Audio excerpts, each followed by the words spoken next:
ನಮಸ್ಕಾರ. ಈ ನಮ್ಮ ಭಾರತ ದೇಶ ಅನೇಕ ಪ್ರಾಚೀನ ದೇವಾಲಯಗಳ ನಾಡು. ಜನಪ್ರಸಿದ್ಧ ಕ್ಷೇತ್ರಗಳ ಜೊತೆಗೇನೆ ಮೌನದಲ್ಲಿ ಇತಿಹಾಸನ ಕಾಪಾಡಿಕೊಂಡಿರುವ ಅನೇಕ ಅಪರೂಪದ ದೇವಾಲಯಗಳು ನಮ್ಮ ಸುತ್ತಲೇ ಇವೆ. ಇಂತಹ ಒಂದು ವಿಶಿಷ್ಟ ಮತ್ತು ಕಡಿಮೆ ಪರಿಚಿತ ಪವಿತ್ರ ಸ್ಥಳವೇ ಐವರಕಂಡಪುರ. ಈ ಪುಟ್ಟ ಹಳ್ಳಿ ಬೆಂಗಳೂರು ಉತ್ತರ ಭಾಗದ ಹೊರವಲಯದಲ್ಲಿ ಹೇಸರಘಟ್ಟದ ಸಮೀಪ ಇದೆ. ಒಟ್ಟು 7-6 ಶಿವಲಿಂಗ ಇದೆ. ಇದರ ಪ್ರಾಚೀನತೆ ನಾವು ಯಾವಾಗ ಹೇಳ್ತಾ ಇರ್ತೀವಿ, ಗುರುತಿಸೋದಾಗೆ ಪ್ರಾಚೀನತೆ ಅಂದರೆ ಶಿವಲಿಂಗ ನೋಡಿದ ತಕ್ಷಣ ಎಷ್ಟು ಪ್ರಾಚೀನ ಅಂತ ನಾವು ಹೇಳ್ಬೋದು. ಅದರಲ್ಲಿ ಬ್ರಹ್ಮಸೂತ್ರ ಅಂತ ಇರುತ್ತೆ. ಬ್ರಹ್ಮಸೂತ್ರ ಈಗ ಪುರಾತನ ಬ್ರಹ್ಮಸೂತ್ರ ಈಗ ಒಂದು ಪ್ಯಾರಲಲ್ ಲೈನ್ ಬರುತ್ತೆ, ಆಮೇಲೆ ಹಿಂಗೆ ಹೋಗುತ್ತೆ. ಇದೆಲ್ಲನೂ 8 ಮತ್ತು 7ನೇ ಶತಮಾನ 6ನೇ ಶತಮಾನದ ಶಿವಲಿಂಗ.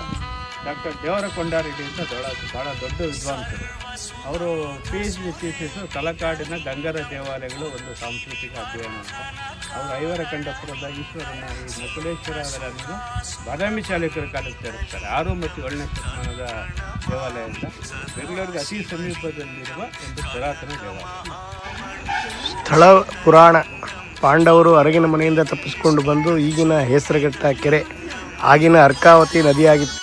ಪಾಂಡವರು ಈ ಸ್ಥಳಕ್ಕೆ ಬಂದು ಸ್ವಯಂ ಶಿವಲಿಂಗಗಳನ್ನು ನಿರ್ಮಿಸಿದರು. ಈ ಸ್ಥಳದಲ್ಲಿ ಪಾಂಡವರು ಕಂಡ ಸ್ಥಳವಾದ್ದರಿಂದ ಐವರಕಂಡಪುರವಾಯಿತು. ಐವರಕಂಡಪುರ ವಿಶೇಷವಾಗಿ ಪ್ರಸಿದ್ಧವಾಗಿರೋದು ಪಾಂಡವ ಸಹೋದರರ ಹೆಸರಿನಲ್ಲಿ ನಿರ್ಮಿತವಾದ 5 ದೇವಾಲಯಗಳಿಗಾಗಿ ಮತ್ತು ಅವರ ತಾಯಿ ಕುಂತಿಗಾಗಿ ಅರ್ಪಿತವಾದ ಒಂದು ಗುಡಿಯಿಂದಾಗಿ. ಈ ದೇವಸ್ಥಾನಗಳು ಮಹಾಭಾರತದ ವೀರರನ್ನ ಸ್ಮರಿಸುವ ಅಪರೂಪದ ಪವಿತ್ರ ಸ್ಥಳ ಆಗಿದೆ.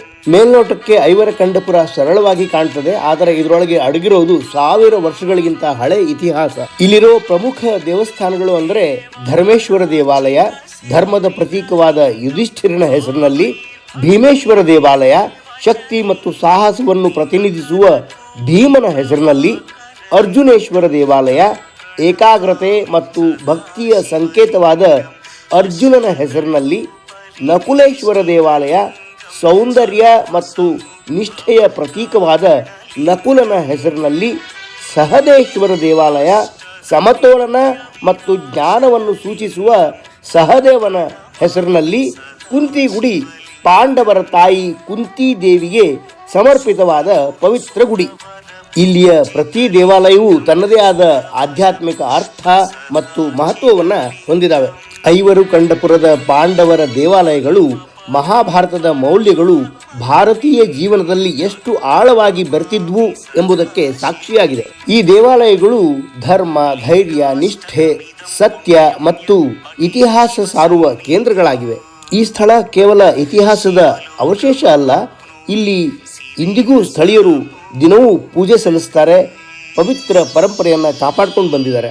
ಐವರಕಂಡಪುರ ಇಷ್ಟೊಂದು ಮಹತ್ವವಾದ ಇತಿಹಾಸ ಹೊಂದಿದ್ರೂ, ಬೆಂಗಳೂರು ಪಕ್ಕದಲ್ಲೇ ಇದ್ದರೂ ಇನ್ನೂ ಹೆಚ್ಚಿನವರಿಗೆ ಪರಿಚಿತ ಆಗಿಲ್ಲ. ಆದರೆ ಈ ಮೌನವೇ ಈ ಪವಿತ್ರ ಸ್ಥಳದ ಮೂಲ ಸ್ವರೂಪವನ್ನು ಕಾಪಾಡಿದೆ. ಇದು ಕರ್ನಾಟಕದ ಶ್ರೀಮಂತ ದೇವಾಲಯ ಸಂಸ್ಕೃತಿಗೆ ಒಂದು ಮೌನವಾದ ಸಾಕ್ಷಿಯಾಗಿದೆ. ಐವರಕಂಡಪುರ ನಮ್ಮ ಪೌರಾಣಿಕ, ಧಾರ್ಮಿಕ ಮತ್ತು ಪರಂಪರೆಯ ಅಮೂಲ್ಯ ರತ್ನ. ಇಂಥ ಮರೆತುಹೋದ ಪವಿತ್ರ ಸ್ಥಳಗಳನ್ನು ಕಂಡುಕೊಂಡು ಕಾಪಾಡುವುದು ನಮ್ಮ ಕರ್ತವ್ಯ. ಈ ಆಧ್ಯಾತ್ಮಿಕ ಪ್ರಯಾಣದಲ್ಲಿ ನಮ್ಮೊಂದಿಗೆ ಬಂದಿದ್ದಕ್ಕಾಗಿ ಧನ್ಯವಾದಗಳು. ಇನ್ನಷ್ಟು ಪ್ರಾಚೀನ ದೇವಾಲಯಗಳ ಮಾಹಿತಿಗಾಗಿ ಈ ವಿಡಿಯೋ ನಿಮ್ಗೆ ಇಷ್ಟ ಆದರೆ ಲೈಕ್ ಮಾಡಿರಿ, ಶೇರ್ ಮಾಡಿರಿ ಮತ್ತು ಚಾನಲ್ ಸಬ್ಸ್ಕ್ರೈಬ್ ಮಾಡಿರಿ. ಲೊಕೇಶನ್ ಸ್ಕ್ಯಾನ್ ಮಾಡಿ ಐವರಕಂಡಪುರಕ್ಕೆ ಬಂದರೆ ದೇವಸ್ಥಾನಗಳ ಜೊತೆಗೇನೆ ಭಾರತೀಯ ತೋಟಗಾರಿಕೆ ಸಂಶೋಧನಾ ಸಂಸ್ಥೆಯನ್ನು ಕೂಡ ನೋಡಬಹುದು. ವಂದನೆಗಳು.